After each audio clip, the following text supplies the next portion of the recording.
All right, everybody. It's been a great season for the open notebooks. So I want to do a wrap up, and I want to just kind of talk about what we got out of the open notebooks. I'm just going to hit some key points that are going to hopefully come to me as I'm talking, because I haven't spent too much time thinking about it.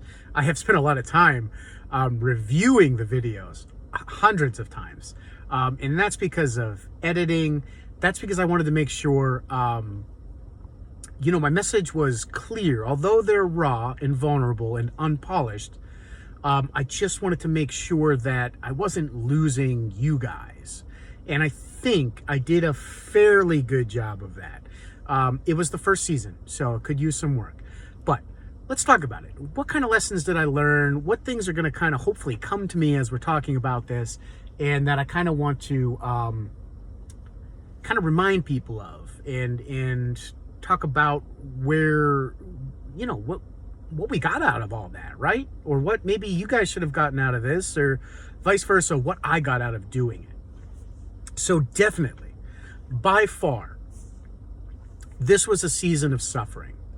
And I want to go through kind of some of the details of that, kind of now that we can see the bigger picture, okay? You guys were getting me as I was going through it, and as I was kind of modeling how I sit with myself, how I process my thoughts. You guys were getting the open notebooks, what I would otherwise put into a journal, or just, and then sit and let it kind of brew on its own, or whatever you want to say. So now that I have a chance to kind of look at the bigger picture of what I've been capturing, it's been a lot of suffering. That's the truth. I think by far there is a lot of suffering to be had in life if you want to look through that kind of a lens. But especially for me in this season, at probably the highest level I've ever had to endure it in my entire life, for about the last 2 years, I would say since my father passed on, and everything else that's happened. I had a loved one that's been going through a really hard time in jail, and the guy's a great person, and just kind of we got into a bad situation, and it doesn't justify who the guy is. I really feel like he's been wrongfully convicted, and it has absolutely torn me up emotionally. And it has really had me praying way more than I ever have, in different ways that I've never been praying. I'm not saying that I haven't prayed or believed before that, but it's almost like I put all of that stuff on overdrive. So I've had all these emotions because of that, and I've been burning out because of that. I mean, to the point where I was dealing with life. I was dealing with the new responsibilities of my father passing on. That means taking over the business and everything that's involved with that. That means the accountant, figuring out the bills, figuring out what needs to get paid, all that kind of stuff. And I mean, like, basically dumped on me. Between that and the house too, keeping up with that. Now my mother has become a widow, so I've been, helping her with her life and everything, and she is very dependent on other people. She is a great woman, but she requires a lot of extra maintenance and help. And so, doing that, and then keeping up with the house bills, the business bills, the inventory, and I'm basically soloing that. And now with somebody else out of the picture, not just my father, but another person that was helping this all out, it's become a me job with nearly everything. And then, let's talk about the channel and everything that's involved in the channel, as well as just my own social life, what's left of my social life, and kind of that stuff. You can see how when something like that happens, I have learned that it really breaks you open. It breaks you down.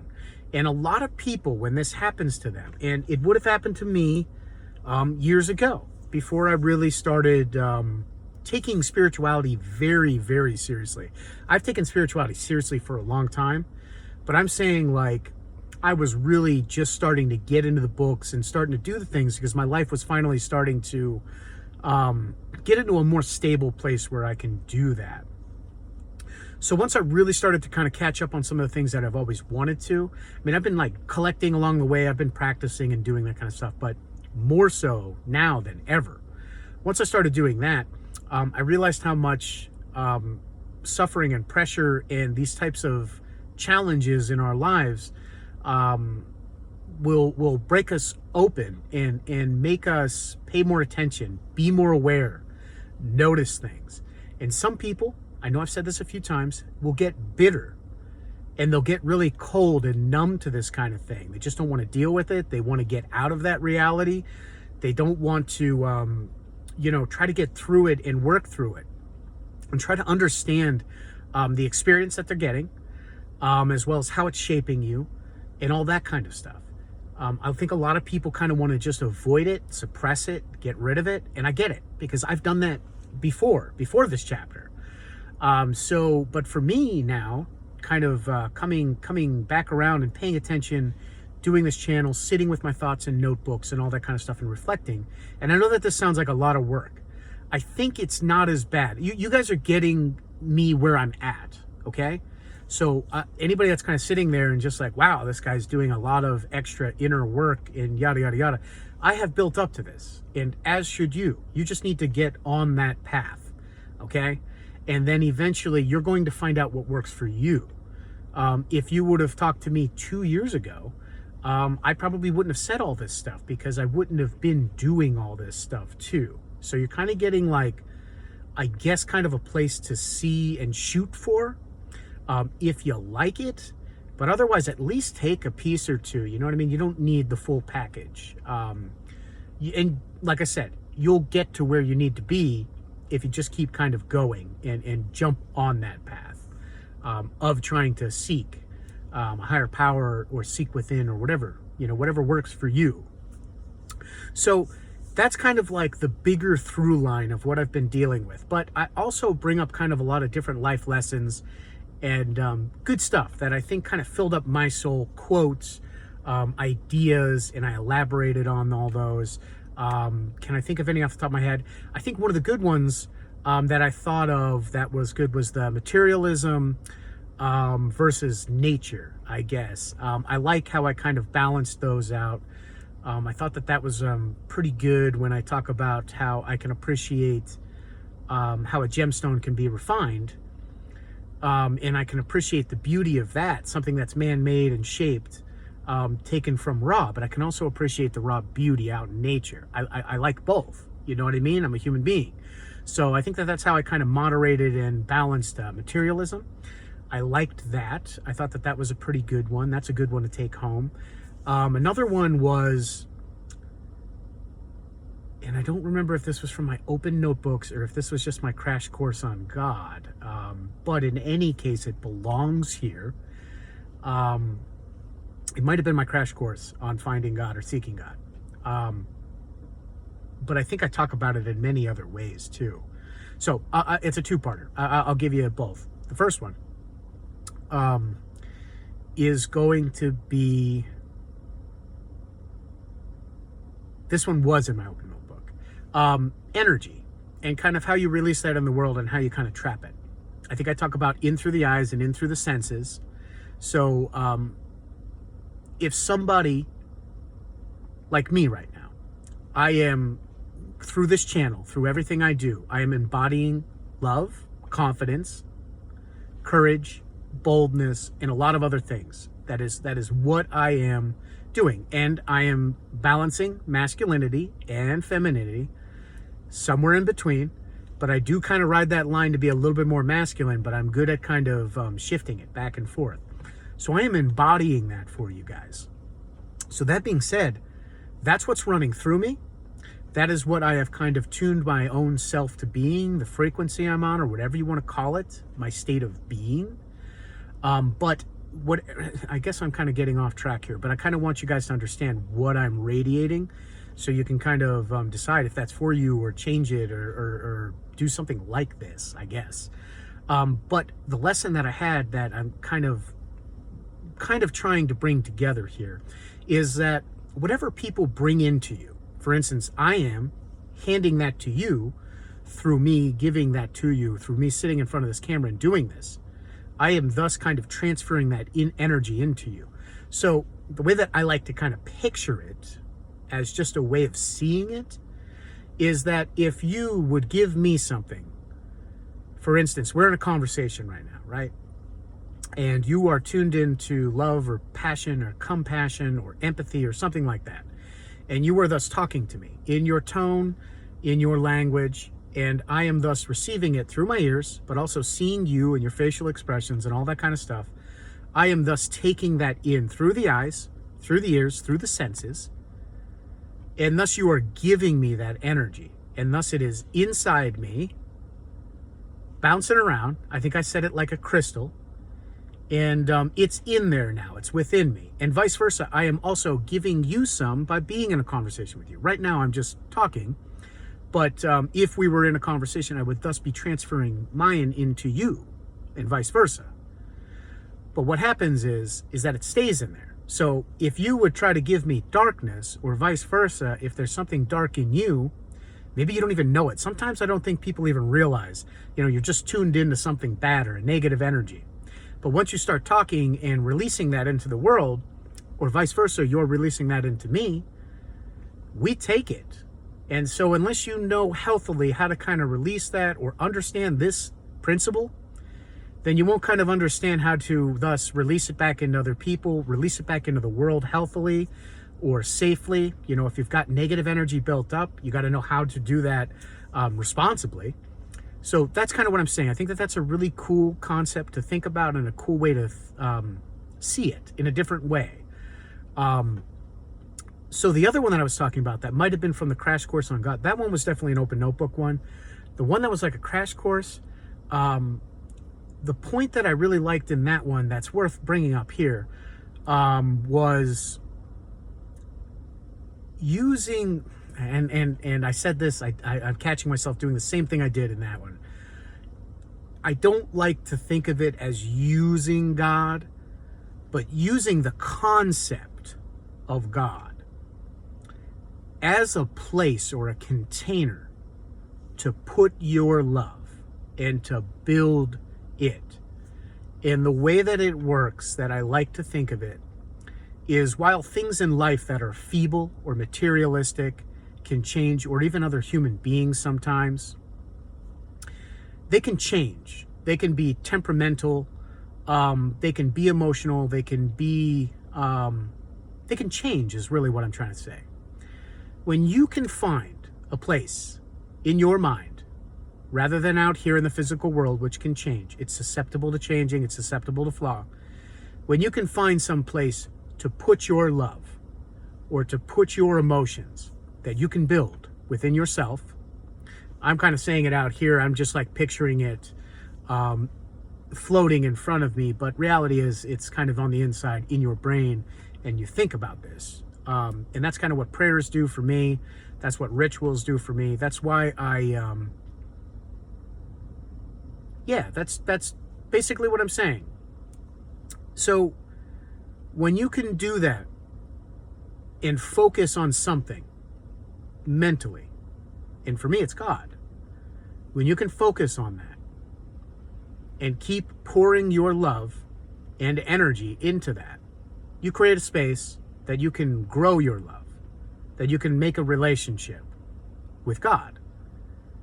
But you can do this with anything, really.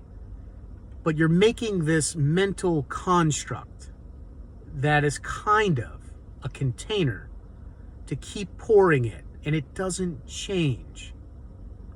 That's the key. While other things can change in your life, I mean, imagine a lover that has upset you in some way. This mental construct, because you're creating it in your own mind, will not change unless you change it. It is completely within your power to create that and to build it the way that you want to build it. And I like to think of it, when it comes to God, like building a relationship with an actual human being. But you are kind of largely in control. Largely. Because it's yours. You get to see it the way you want to see it. But that doesn't mean that what's the best way to say it? This is kind of a tough intellectual kind of conundrum when you really think about it, because it's like you get to create God the way you want to see God. And I think some people that might kind of either confuse you or maybe make you think, well, you know, isn't there some specific God out there? I guess I'm not really too sure exactly. You know, I think it's more up to you and how you want to see it. I like to see it like as like an unconditional parent that, you know, is loving you no matter what you do. But I like to think of us as like the child, and we're learning and we're growing and we're maturing and we're making mistakes and we're forgiven often for it. And again, I've said this before, it's not permission to keep screwing up. It's permission to learn and to forgive yourself for making a mistake, but you can't keep making that mistake, okay? Because then your parent's going to be disappointed with you. Your parent's going to stop showing that same love. They're going to have to do something to help you learn. You know, they may judge you sometimes. Do you know what I mean? Like, so you got to have a little bit of that pressure on your shoulders too. It's kind of this nice balancing act, in my opinion. But once you start to really get good at learning the lessons, applying the lessons, and doing it, you feel better about yourself, and you feel like your parent, aka God in this case, cares about you, and like, you know what I mean? You're getting that love reciprocated. So I think a lot of us kind of create a lot of the guilt and shame for ourselves. I think it's a lot of self-management. I think ultimately God's infinitely wise, and you know, we're just down here with total free will. So please do the right things. It matters for everybody. But yeah, you know what I mean? And if you believe in signs, symbols, and patterns, and you know, everything happens for a reason, and you know, all that kind of stuff, synchronicities, then it's kind of just this nice, bigger idea, I guess is the best way to say it. Okay, let's get off that. I love that. I think that that's well done. So that's why it's like, you know, a steak that, let's not overcook this thing. It's good. Let's think. Is there anything else? I'm doing a pretty good job of the wrap up right now. I don't want to get too deep in this. Let me think if there's anything else I want to mention from that. I think we did a pretty good job here already. Those were some of the key points that I really got out of it, that I thought were just really, really good. There's so much good stuff, really. But that was the stuff that I think just really kind of comes to my mind right now as I'm re-going through it, reliving it, rethinking it.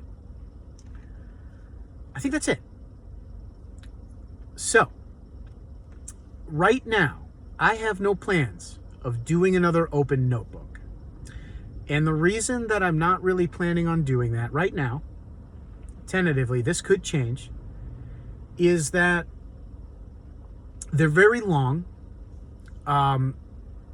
There's so much I keep collecting, and it's hard to keep up with. There's just so much, and I'm so limited on time for everything I kind of mentioned at the beginning of this video, that it's hard to do that. This channel would eventually have to start sustaining me in some way in order for me to do that. I just simply don't have the time, and so many thoughts and ideas come through me raw all the time that it's really, really hard to consistently keep up with that. So, and I think that they're a bit maybe too long. So I think that they do a good job right now of modeling a way of sitting with yourself, being vulnerable, being open, and even upgrading some of your other beliefs that you've had. Do you know what I mean? It's kind of a way to, hey, say like challenge your own thoughts, your own beliefs, and kind of sit with them and be like, okay, I'm expanding on this. Is this still what I believe? What's changed?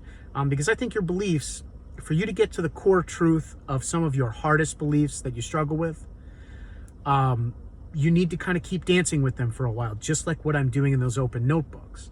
And eventually you're going to arrive at your own truths. And that's really what I'm trying to do, model them for you when I do those open notebooks.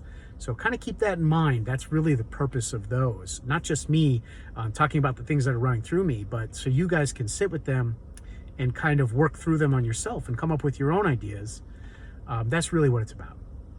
But yeah, if people really like them and they really want to hear more, I would be happy to continue those. Those really make me happy to make them. But it's just, it's a lot of time, it's a lot of effort, and I'm trying to kind of do a lot of other stuff too.